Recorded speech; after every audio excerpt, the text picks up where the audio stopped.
Hello friends and welcome back to part to glory with प्रेषिता.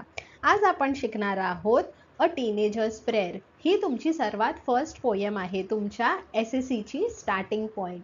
आणि ही poem आहे टीनेजर्सवरती. तर teenagers म्हणजेच तुमच्या वयाची मुलं जी 13 ते 19 वर्षाच्या मध्ये आहेत त्यांना आपण टीनेजर म्हणतो. तर ह्या पोयममध्ये एका टीनेजरनी आपल्या मनातील व्यथा किंवा कन्फ्युजन्स किंवा डिसिजन मेकिंगमध्ये काय काय प्रॉब्लेम्स येतात हे सगळं सुंदर पद्धतीत मांडलं आहे. तर चला इथून आपण सुरुवात करूया एक्सप्लेनेशनसाठी. एक एक सेंटेन्स व्यवस्थित समजून घेऊया आणि तुमचं बुक आणि पेन घेऊन बसा, कारण हा वर्ष तुमच्यासाठी खूप इम्पॉर्टंट आहे. So let's start. Each day brings new beginnings. Decision I must make. I am the only one to choose the road that I will take. तर प्रत्येक दिवस हे एक नवीन सुरुवात असते. Okay, it brings a new beginning म्हणजे नवीन सुरुवात आपल्याला दिवस देतो. डिसिजन्स आय मस्ट मेक म्हणजे नवीन नवीन डिसिजन मी स्वतः घेणार. I am the only one to choose the road that I will take. तर मीच जबाबदार आहे माझ्या प्रत्येक डिसिजनसाठी आणि जे डिसिजन मी घेणार त्याच रस्त्यावरती मी पुढे चालणार. I can choose to take the road of life that leads to great success. तर हे माझ्यावरती आहे. मी जो रस्ता निवडणार तो सक्सेसकडे सुद्धा जाऊ शकतो. Or travel down the darkened road that leads to great distress. किंवा मी चुकीच्या मार्गावर जर गेलो तर चुकीच्या मार्गाला काय म्हटलं आहे इकडे, डार्केंड रोड. ओके, अंधार असलेला रस्ता.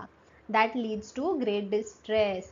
तर जर मी चुकीच्या वाटेवर गेलो तर त्याच्याने मला काय मिळणार आहे, ग्रेट डिस्ट्रेस म्हणजे खूप त्रास होणार आहे. तर हे माझ्यावरती अवलंबून आहे की मी चांगल्या वाटेवर जाणार किंवा चुकीच्या वाटेवर जाणार. हे माझ्या डिसिजन्सवर अवलंबून आहे. Please open up my eyes dear lord that I might clearly see. तर ओपन अप माय आईज म्हणजे माझे डोळे उघड असं इथे म्हटलं आहे, पण ॲक्च्युली काय म्हणायचं आहे की देवा मला करेक्ट वाट दाखव, चुकीचं काय आहे आणि बरोबर काय आहे हे मला क्लिअरली दिसू दे.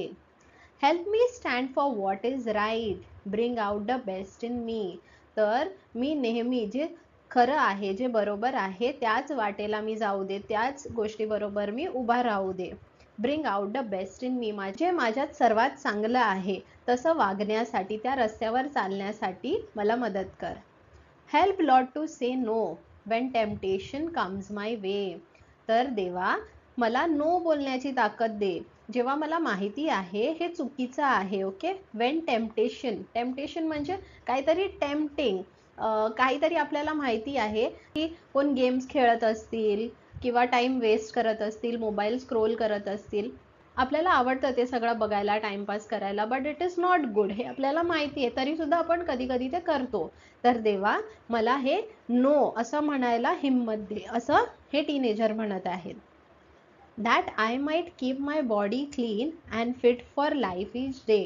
तर मला माझं मन आणि माझं शरीर म्हणजे बॉडी क्लीन म्हणजे काय, आंघोळाने करून मला बसू दे, नाही असं नाही. तर माझं मन, माझं अंतर्मन जे आहे, माझं माइंड आहे, माझे थॉट्स आहे ते सगळे क्लीन ठेव, पवित्र ठेव.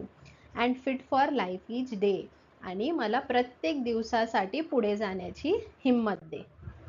तर तुम्हाला हे एक्सप्लेनेशन कसं वाटलं नक्की कमेंट करून सांगा, आणि ह्याचं वर्कशॉप मी पुढच्या व्हिडिओमध्ये अपलोड करणार आहे. आणि आपल्या चॅनलवर नक्की कनेक्ट करा, सबस्क्राईब करा, कारण आपला पूर्ण क्वेश्चन मी अशाच पद्धतीत एक्सप्लेन करणार आहे.